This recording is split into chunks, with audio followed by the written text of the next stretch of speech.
Bienvenidos a este análisis. Las lecturas proféticas, sobre todo las del Adviento, nos confrontan con esta idea de la venida, del advenimiento. Textos como los de Isaías, San Pablo, el Evangelio de Mateo, todos anuncian una consumación futura, un momento definitivo en la historia. Y la cuestión que nos planteamos hoy, a raíz de estos textos, es fundamental. Debemos entender la venida del Hijo del Hombre como un proceso gradual, progresivo, que se desarrolla, digamos, dentro de la historia humana, o más bien como un acontecimiento repentino, una ruptura apocalíptica que la trasciende por completo. Exacto. Yo sostendré que la visión de conjunto, en particular a través de San Pablo, y de un concepto clave de los primeros padres de la Iglesia, el Cristo total, apunta a una realización continua del plan de Dios. Un crecimiento en el que la humanidad participa de forma muy activa. Pues yo defenderé que el lenguaje más crudo, el más directo, sobre todo en el Evangelio de Mateo, con esas referencias tan dramáticas al diluvio de Noé o a la llegada de un ladrón, subraya una intervención divina que es súbita, impredecible y radicalmente decisiva. Algo que estábamos más allá de cualquier proceso histórico que podamos nosotros construir o controlar. Mi punto de partida es una frase de San Pablo en su carta a los Romanos que para mí es reveladora. Dice: «La salvación está más cerca de nosotros ahora que cuando empezamos a creer». A ver, esta no es la declaración de alguien que espera un evento lejano y estático. Es la constatación de un movimiento, de un progreso.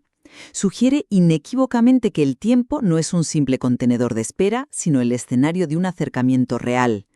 Y esta idea para mí conecta de manera orgánica con la teología del Cristo total, desarrollada por figuras como San Agustín.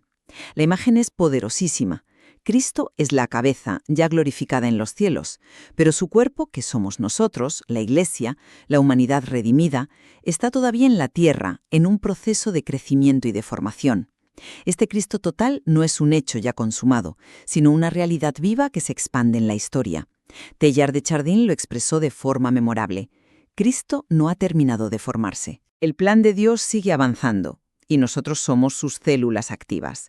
Por tanto, la llamada evangélica a velar no puede ser una espera pasiva, temerosa ante lo desconocido. Es una invitación a una vigilancia activa, a velar por este proyecto divino, a contribuir con nuestras acciones a que el cuerpo alcance su plenitud. Sí, entiendo perfectamente esa perspectiva constructiva, y es muy atractiva, de verdad. Sin embargo, no puedo evitar sentir que choca frontalmente con la urgencia y la crudeza de las imágenes que utiliza el propio Jesús en el Evangelio de Mateo. A ver, la analogía principal no es una construcción, es una catástrofe. El diluvio en tiempos de Noé. Aquello no fue un proceso gradual de mejora social, fue un evento repentino, inesperado y terminal para quienes no estaban preparados. La frase clave es demoledora por su simpleza. La gente no se dio cuenta de nada, hasta que vino el diluvio y los arrastró a todos. Esto no describe un progreso en el que todos participan, sino un momento de juicio y separación radical. Y las otras metáforas, refuerzan esta idea de una ruptura imprevisible. El ladrón que llega en la noche no avisa, no participa en la vida de la casa, simplemente irrumpe. La distinción entre los dos hombres en el campo o las dos mujeres en el molino, uno es tomado, el otro dejado, habla de una división tajante, no de una evolución colectiva. Desde este prisma, la visión de paz universal del profeta Isaías no describe el proceso histórico, sino el resultado final. Es el estado del mundo que se establece después de esta intervención divina. Es el mundo postadvenimiento. Por eso, la llamada a velar, para mí, es un imperativo a estar siempre preparados para un momento que no controlamos, no una llamada a construirlo nosotros mismos a lo largo del tiempo. Puramente progresiva. La radicalidad de esa imagen es innegable. Pero me pregunto si al centrarnos tanto en esa catástrofe de Mateo, no estamos minimizando el tono de San Pablo, que es uno de urgencia, sí, pero también de proceso. Él habla de rechazar las obras de las tinieblas y revestirse de las armas de la luz. Es un lenguaje de combate, de acción continua. Ya, pero esas armas son para construir el reino o para defenderse mientras esperamos a que el reino irrumpa. Porque claro, la función de un arma es muy diferente en la construcción de un edificio que en la defensa de una fortaleza. Para construir. Pablo dice, conduzcámonos con decencia como en pleno día y enumera comportamientos muy concretos a evitar. comilonas, borracheras, lujuria. Esto es una ética para la vida diaria. No es una preparación para un evento único. Es una forma de vivir que ya es en sí misma la llegada de la luz. Es como la diferencia entre esperar pasivamente a que llegue un paquete a tu casa mirando por la ventana y trabajar en un proyecto cuyo plazo de entrega se acerca. Ambas son esperas, pero una es pasiva y la otra es una construcción activa contra el reloj. Para Pablo, estamos construyendo activamente el día que está cerca. Es una analogía interesante, sí, pero yo la interpretaría de otro modo. Siguiendo tu ejemplo, diría que no estamos construyendo el proyecto, sino que somos los obreros que deben estar con las herramientas en la mano y el casco puesto, porque en cualquier momento llega el arquitecto a hacer la inspección final.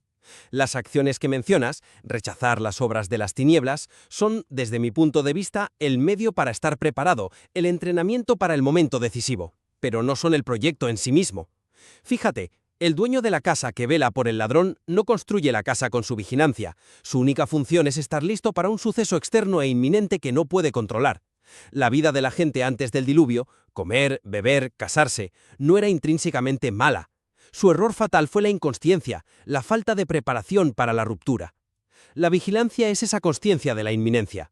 No es la construcción, es la tensión. Pero es que esa tensión no puede anular la visión de largo recorrido que nos ofrece Isaías.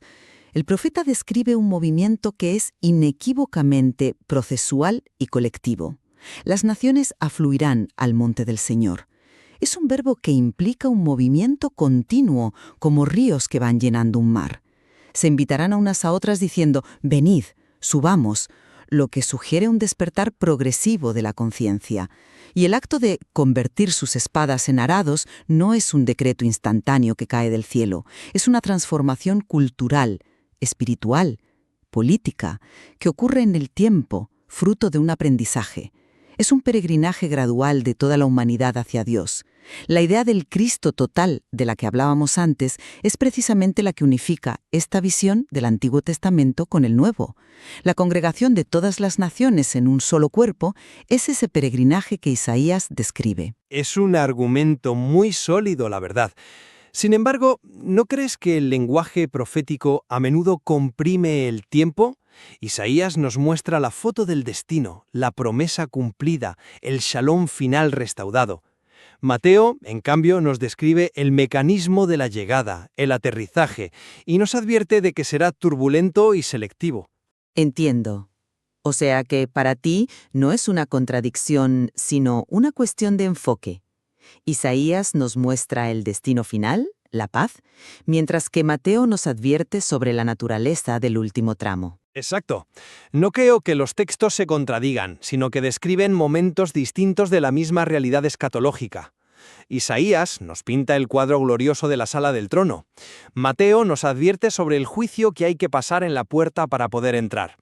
La paz universal de la que habla el profeta, donde ya no se aprende a hacer la guerra, solo se hace plenamente realidad después de ese juicio que separa y purifica, después de ese momento en que uno es tomado y el otro dejado. El proceso histórico nos acerca, sí, pero la entrada al destino final requiere una intervención divina, una ruptura. El viaje puede ser largo, pero el momento de la llegada es instantáneo. No acabo de verlo así, puesto que esa visión parece separar demasiado el viaje del destino. Y eso me lleva a la propia identidad del Hijo del Hombre. El material de base nos remite al libro de Daniel, y eso es clave. Allí, la figura del Hijo del Hombre que viene sobre las nubes del cielo tiene un sentido inequívocamente colectivo. Se dice explícitamente que representa al pueblo de los santos del Altísimo. No es solo un individuo mesiánico, es una comunidad a la que se le da el reino. Cuando Jesús asume este título, se está identificando como la cabeza de ese cuerpo colectivo, de esa humanidad redimida. Por lo tanto, su venida no es solo la llegada de un individuo desde el exterior, sino la plena realización de este cuerpo, la maduración completa de este organismo que crece dentro de la historia. Su venida final sería la manifestación gloriosa de esa realeza comunitaria que ya se ha estado formando a lo largo de los siglos. Sí, pero incluso aceptando ese sentido colectivo, la instauración final de ese reino en la visión de Daniel es un evento singular y definitivo. El texto dice: A él se le dio dominio, gloria y reino. Es un acto de entronización, un traspaso de poder que marca el fin de los reinos de las bestias y el comienzo de una era completamente nueva.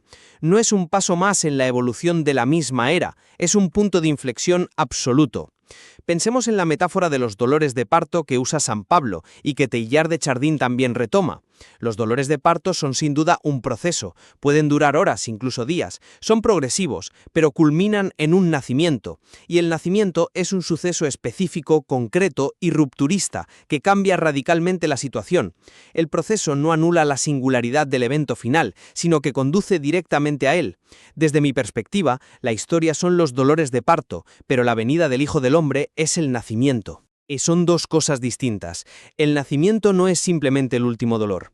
Es un acontecimiento de otra naturaleza. En resumen, mi posición es que los textos, leídos a la luz de San Pablo y de esa rica tradición del Cristo total, presentan la venida como un acontecimiento que ya está en curso. Es la lenta pero segura formación de ese cuerpo colectivo donde nuestras elecciones diarias, nuestras armas de la luz, son parte integral y necesaria de su progreso. El advenimiento, en un sentido profundo y real, está sucediendo ahora, y estamos llamados a ser sus agentes activos, no meros espectadores. Y yo concluyo que, si bien nuestras acciones son absolutamente esenciales para estar preparados, el mensaje central de los Evangelios, y especialmente de Mateo, subraya una venida que es futura, repentina y decisiva. Un evento que juzgará y reordenará el mundo de una forma que nuestros esfuerzos históricos por sí solos no pueden lograr. La paz de Isaías es la promesa para lo que viene después de esa ruptura necesaria, de ese juicio que purifica la historia. Al final, ¿qué es más exigente? ¿Construir ladrillo a ladrillo un mundo mejor o vivir cada segundo preparado para una interrupción divina que lo cambie todo? A pesar de nuestras diferentes interpretaciones sobre la modalidad de esta consumación, si es un proceso gradual o un evento súbito, coincidimos en que la respuesta humana es la misma. Una llamada central a la vigilancia, a una vida consciente y recta. Efectivamente. Y quizás la tensión entre ambas perspectivas es precisamente donde reside la riqueza de estos textos. Nos invitan a vivir con un pie en la construcción paciente de la historia y con el otro en la espera vigilante de un acontecimiento que la desborda. Nos obligan a actuar como si todo dependiera de nosotros y a esperar como si todo dependiera de Dios. Y en esa paradoja hay mucho más que explorar.